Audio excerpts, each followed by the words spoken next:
Hello दोस्तों, तो जैसा कि पिछले एपिसोड में हमने देखा कि मास्टर यान को यूहो के ट्विन मार्शल सोल्स के बारे में मालूम हो चुका था, इसलिए वो कुछ भी करके यूहो को अपने मार्शल सोल डिपार्टमेंट का कोर डिसाइपल बनाना चाहते थे, लेकिन वाइस जीन को ये बात बिल्कुल भी मंजूर नहीं थी। साथ ही एपिसोड के लास्ट में हमने देखा कि बीस्ट कंपटीशन शुरू हो चुका था, जहाँ पर दोनों टीम ने ही एक दूसरे के साथ शर्त लगा ली थी, क्योंकि जो भी टीम हारेगी वो दूसरे के सामने झुककर माफी मांगेगी। वांडोंग और ज़्याओ बिल्कुल भी हारना नहीं चाहते थे, वो दोनों अपनी पूरी जान लगाकर 206 पॉइंट कलेक्ट कर लेते हैं। लेकिन दूसरी तरफ हम देखते हैं कि डाई हुआबिन की टीम भी काफी ज्यादा स्ट्रॉन्ग थी, जिन्होंने 20 के साथ फाइट करते हुए पूरे 210 पॉइंट इकट्ठा कर लिए थे, यानी कि डाई हुआबिन की टीम अभी भी 4 पॉइंट के साथ आगे है। अब सारा के सारा मैच यहाँ यूहो और डाई हुआबिन पर डिपेंड करता था, जहाँ एपिसोड के लास्ट में हम देख पा रहे थे कि डाई हुआबिन को अपने कंपटीशन के लिए मैदान में बुला लिया जाता है। अब आगे तो नेक्स्ट एपिसोड की शुरुआत बिल्कुल उसी सीन से शुरू होती है, जहां पर हम देखते हैं कि डाई हुआबिन अरीना में पहुंच चुका था और वो यहां पर अनाउंसमेंट करते हुए बताता है कि मैं 1000 साल पुराने सोल बीस्ट के साथ फाइट करना चाहता हूं। ये सुनकर बीस्ट मास्टर ने भी बिल्कुल ऐसा ही कर दिया था। वो अरीना में 1000 साल पुराने विंड टाइगर को आजाद करवा देते हैं, जिसकी रफ्तार बहुत ज्यादा थी और वो तेजी के साथ आगे बढ़ते हुए सीधा डाई हुआबिन पर हमला करने के लिए आ रहा था। डाई हुआबिन ये देखकर फौरन अपने सामने white tiger body armour create कर चुका, जो कि एक बहुत ही ज्यादा पावरफुल शील्ड थी। साथ ही साथ यहाँ पर डाई हुआबिन मुस्कुराते हुए अपने white tiger Vajra transformation technique को भी एक्टिवेट कर लेता है, जिसकी वजह से डाई हुआबिन के पीछे व्हाइट टाइगर की स्पिरिट आ गई थी और डाई हुआबिन यहाँ पर अपने व्हाइट टाइगर का इस्तेमाल करते हुए लगातार आगे बढ़कर विंड टाइगर पर हमले करता जा रहा था, जिसे डॉज करते हुए विंड टाइगर तेजी के साथ पीछे चला जाता है। बीस्ट किंग इस फाइट को देखते हुए अपने मन में कहते हैं कि बेशक डाई हुआबिन के व्हाइट टाइगर का प्रोटेक्शन काफी ज्यादा है और वो स्ट्रॉन्ग भी बहुत ज्यादा होगा, लेकिन वो चाहकर भी विंड टाइगर की रफ्तार का मुकाबला नहीं कर सकता। अगर विंड टाइगर अपनी फुल स्पीड का इस्तेमाल करे तो वो आसानी के साथ शायद डाई हुआबिन को हरा देगा।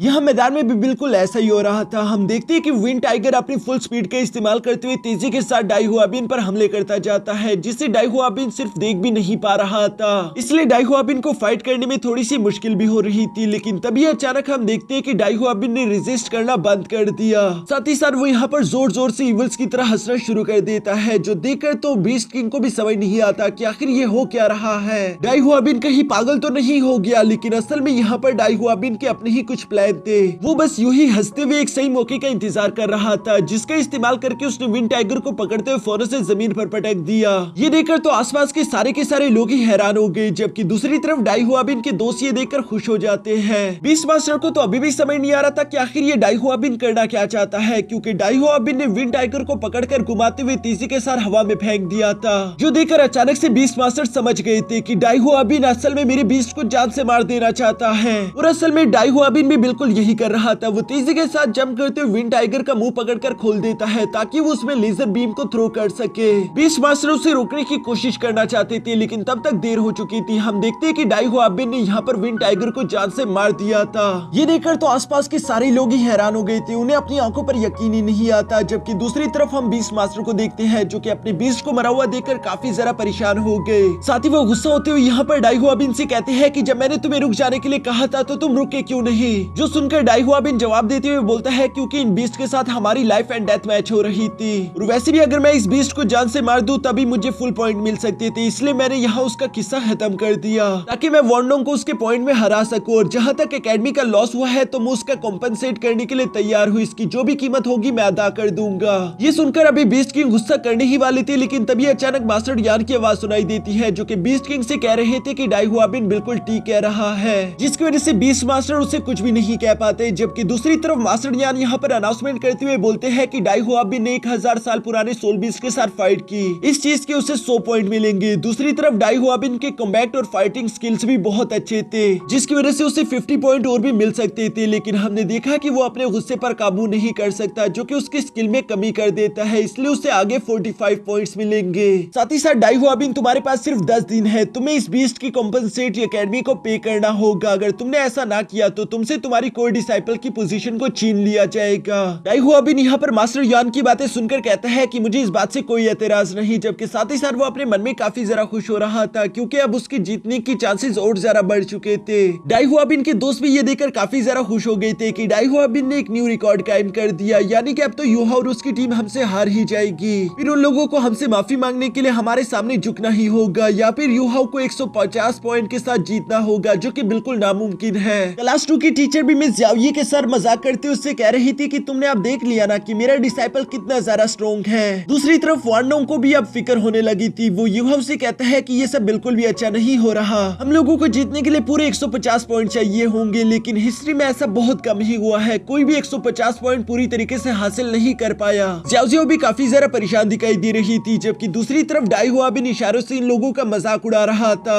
तभी अचानक करीना में यहाँ पर बीस्ट मास्टर अनाउंसमेंट करते हैं कि नेक्स्ट फाइट यहाँ पर यूहाओ की होगी, जो सुनकर यूहाओ अपने दोस्तों से कहता है कि हम लोग इतनी जल्दी हार नहीं मानेंगे, जब तक हम लोग जीत नहीं जाते हम लोग अपनी पूरी कोशिश करेंगे। और ये कहने के बाद यूहाओ अरीना की तरफ रवाना हो गया, जबकि दूसरी तरफ वाइस डीन मास्टर यान से कहता है कि डाई हुआ बिन तो काफी ज्यादा जालिम है, वो तो तुम्हारा एक कोर डिसाइपल है ना, तुमने उसे क्या अच्छे से सिखाया नहीं, क्योंकि उसने हमारी एक भी बात नहीं सुनी। जो सुनकर मास्टर यान जवाब देते हुए बोलते हैं कि शेक एकेडमी का मोटो ही यही है कि हम लोग मॉन्स्टर को ट्रेन करते हैं। डाई हुआ बिन एक बहुत ही ज्यादा टैलेंटेड लड़का है, जिसने कम उम्र में ही बहुत ज्यादा कल्टीवेशन हासिल कर ली। अगर हम लोग उसे सही तरह से गाइडेंस दे तो यकीनन वो आने वाले फ्यूचर में बहुत ज्यादा स्ट्रॉन्ग मास्टर बनेगा। ये सुनकर वाइस डीन मास्टर यान से कहते हैं कि तुम्हें डाई हुआ बिन काफी ज्यादा पसंद है, तो क्यों ना तुम डाई हुआ बिन को ट्रेन करो और यूहाओ को मैं ट्रेन करूँ, हम दोनों ही इस तरह से खुश रहेंगे। और मास्टर यान यहाँ पर वाइस डीन की इस बात से बिल्कुल भी एग्री नहीं थे। वो वाइस डीन से कहते हैं कि चीजें इस तरीके से काम नहीं करती, असल में वो यूहाओ को भी अपने पास रखना चाहते थे।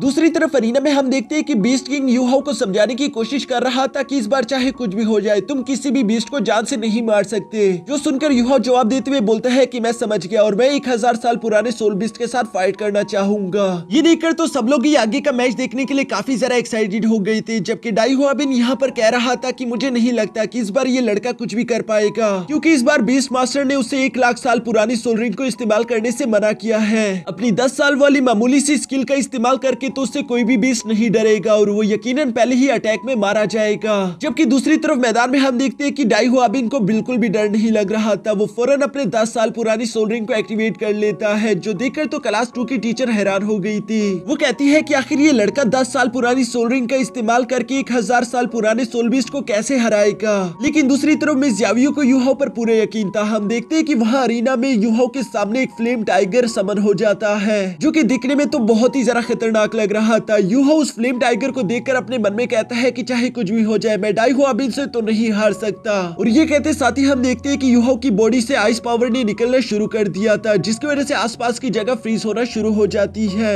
दूसरी तरफ वो फ्लेम टाइगर भी काफी जरा गुस्से में दिखाई दे रहा था, जो कि दौड़ते हुए तेजी के साथ आगे बढ़कर यूहाओ पर हमला करने के लिए जंप कर देता है। यूहाओ ने फ्लेम टाइगर के आने से पहले ही अपने second ice jet scorpion martial soul को एक्टिवेट कर लिया था, लेकिन इससे पहले कि यूहाओ कोई भी अटैक कर पाता हम देखते हैं कि फ्लेम टाइगर ने फौरन वहां पर अपनी फ्लेम का इस्तेमाल करते हुए यूहाओ पर हमला कर दिया, जो फ्लेम बहुत ही ज्यादा थी। यहाँ पर यूहाओ के दुश्मन ये देखकर काफी ज्यादा खुश हो रहे थे, क्योंकि उन्हें लग रहा था कि यूहाओ मारा गया होगा, जबकि यूहाओ के दोस्त भी परेशान होकर यूहाओ को ही ढूंढ रहे थे। तभी अचानक हम देखते हैं कि फ्लेम से यूहाओ जिंदा सलामत निकलकर बाहर आ गया। असल में इस फ्लेम अटैक के होने से पहले ही यूहाओ ने बीबी के दिए हुए आर्मर का इस्तेमाल कर लिया था, जिस आइस आर्मर की वजह से यूहाओ सही सलामत बच गया। साथ ही साथ हम देखते हैं कि यूहाओ यहाँ पर अपने आइस जेट स्कॉर्पियन एम्प्रेस के आइस एट्रीब्यूशन का इस्तेमाल करते हुए धीरे धीरे आसपास की जगह को फ्रीज कर रहा था, जिसकी वजह से आइस एट्रीब्यूशन चारों तरफ फैल चुकी थी। दूर दूर से इस एनर्जी को हर कोई देख पा रहा था, इवन के सब लोगों को ठंड महसूस होना शुरू हो गई थी। सामने मौजूद फ्लेम बीस्ट भी अब कुछ नहीं कर पा रहा था, वो भी धीरे धीरे फ्रीज होने लग जाता है। यूहाओ यहाँ पर चाहता तो वो उस फ्लेम बीस्ट को जान से मार सकता था, क्योंकि यूहाओ का आइस अटैक बिल्कुल तैयार था, लेकिन लास्ट मोमेंट पर यूहाओ अपनी पावर्स को दोबारा से सप्रेस करते हुए उस बीस्ट को आजाद कर देता है। साथ ही साथ यूहाओ उस बीस्ट से कहता है कि चले जाओ, जो सुनकर तो वो फ्लेम बीस्ट घबराते हुए फौरन वहां से अपनी जान बचाकर वापस अपने केज की तरफ भाग गया। डाई हुआ बिन को तो ये देखकर अपनी आंखों पर यकीन ही नहीं आ रहा था कि यूहाओ ने बिना अपने किसी भी अटैक स्किल का इस्तेमाल करते हुए उस फ्लेम बीस्ट को हराकर वहां से भगा भी दिया।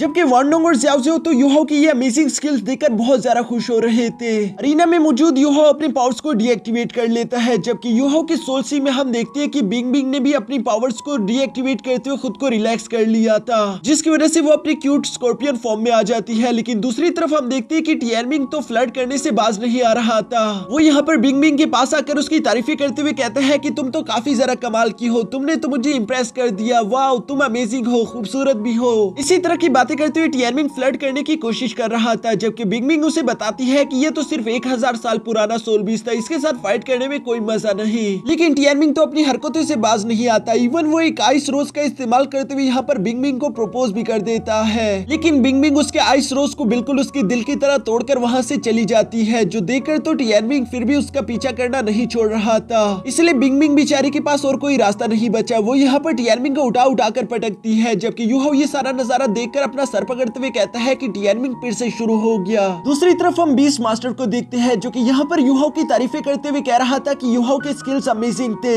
साथ ही साथ यूहाओ ने अपने स्किल्स पर पूरी तरीके से कमांड हासिल कर लिया था, जो कि बहुत ही ज्यादा लाजवाब है। इसलिए यूहाओ को पूरे 150 पॉइंट मिलेंगे, जो कि आज तक की हमारी एकेडमिक हिस्ट्री में पहली दफा हुआ है। ये सुनकर तो डाई हुआबिन को एक बड़ा झटका लगा, जबकि दूसरी तरफ ज़्याओ ज़्याओ और वांडोंग ये सुनकर काफी ज्यादा खुश हो गए थे। बाकी यहाँ पर मौजूद बाकी के सब लोग भी यूहाओ को बहुत ज्यादा अप्रिशिएट कर रहे थे। वॉइस जीन कहते हैं कि यूहाओ ने कर दिखाया, वो हमारे सोल गाइडेंस डिपार्टमेंट का कोर डिसाइपल है, इसलिए वो इतना जरा परफेक्ट है। लेकिन दूसरी तरफ मास्टर ज्ञान उससे कहते हैं कि नहीं, अभी के लिए तुम ये बात नहीं कह सकते, मीटिंग में ही डिसाइड होगा कि यूहाओ किसका कोर डिसाइपल होगा। दूसरी तरफ हम देखते हैं कि बीस्ट मास्टर अनाउंसमेंट करते हुए बताता है कि आखिरकार ये बीस्ट कंपटीशन खत्म हो गया, जिसमें फर्स्ट पोजीशन यूहाओ ने 150 पॉइंट के साथ हासिल की है, जबकि सेकंड पोजीशन है डाई हुआबिन की 145 पॉइंट के साथ। थर्ड रैंकिंग पर चुई याजिन और वांगडोंग दोनों एक साथ आ रहे थे, क्योंकि दोनों के ही 110 पॉइंट्स थे। साथ ही बीस्ट मास्टर यहाँ पर बताता है कि इस कंपटीशन में 90% क्लास 1 के डिसाइपल पास हो गए, जबकि क्लास 2 के ऑलमोस्ट 80% डिसाइपल ने इस टेस्ट को पास कर लिया।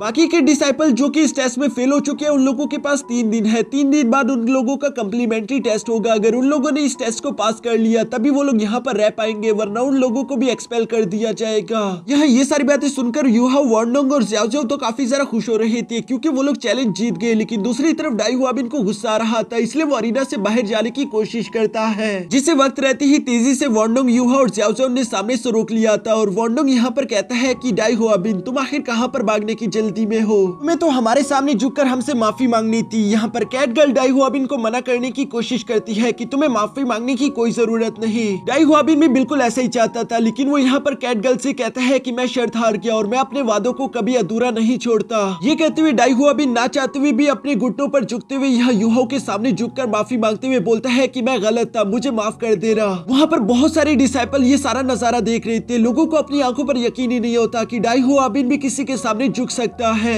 जबकि ऐसा करने के बाद डाई हुआबिन अपनी आंखें किसी से मिला नहीं पा रहा था, इसलिए वो फौरन अपने दोस्तों को लेकर वहाँ से रवाना हो जाता है। यूहाओ ये सब देखकर अपनी माँ को याद करते हुए बोलता है कि माँ, क्या तुमने देखा, डाई हुआबिन ने माना कि वो गलत था और ये तो सिर्फ एक शुरुआत थी। उन लोगों ने तुम्हारे साथ जो कुछ भी किया, मैं उस हर एक चीज का हिसाब लूंगा। इसके बाद सीन शिफ्ट कर दूसरी तरफ डाई हुआबिन पर आ जाता है, जो कि शेक एकेडमी से बाहर की तरफ जा रहा था। कैट गर्ल उसे सवाल करते हुए पूछती है कि आखिर तुम कहाँ जा रहे हो? डाई हुआबिन गुस्सा होकर जवाब देते हुए बोलता है कि इससे तुम्हारा कोई लेना देना नहीं, बस मास्टर को बता दो कि मैं यहाँ से कुछ देर के लिए बाहर जा रहा हूँ। और ये कहने के बाद डाई हुआबिन गुस्सा होकर वहाँ से चला जाता है, जिसके बाद दोबारा से सीन शिफ्ट होकर सी गॉड पेविलियन असेंबली हॉल पर आ गया, जहाँ पर मीटिंग होने वाली थी। इस मीटिंग के दौरान हम देखते हैं कि सोल गाइडेंस की एक मास्टर काफी जरा गुस्से में लग रही थी। वो यहाँ पर मास्टर यान से कहती है कि आखिर तुम ऐसा कैसे कर सकते हो? तुमने हमसे वादा किया था और तुमने यूहाओ को हमारे हवाले भी किया। वो अब हमारे सोल गाइडेंस डिपार्टमेंट का कोर डिसाइपल है। तुम यूहाओ को अब यूं ही दोबारा वापस नहीं ले सकते, क्योंकि ये सारी तुम्हारी गलती है। तुमने यूहाओ को फर्स्ट टाइम अपने मार्शल सोल डिपार्टमेंट का कोर डिसाइपल नहीं बनाया था। मास्टर यान यहाँ पर ये सारी बातें सुनकर खड़े होते हुए जवाब देते हैं, क्योंकि तब तक मुझे ये बिल्कुल भी मालूम नहीं था कि यूहाओ के पास 2 मार्शल स्पिरिट सोल्स हैं और साथ ही साथ उसके पास एक्सट्रीम आइस एट्रीब्यूशन की पावर्स भी है। ये सुनकर तो वहाँ पर मौजूद आधे से ज्यादा मास्टर काफी ज्यादा शौक हो गए थे। उन लोगों को यकीन नहीं आ रहा था कि यूहाओ इतना ज्यादा टैलेंटेड है। जबकि दूसरी तरफ मास्टर यान यहाँ पर मौजूद लोगों को बताते हैं कि यूहाओ को हमारे मार्शल सोल डिपार्टमेंट का हिस्सा बनना ही होगा, क्योंकि ये उसके फ्यूचर के लिए बहुत ज्यादा इंपॉर्टेंट है। उसके पावर्स के हिसाब से मार्शल सोल डिपार्टमेंट ही उसे सबसे अच्छी ट्रेनिंग प्रोवाइड कर सकता है।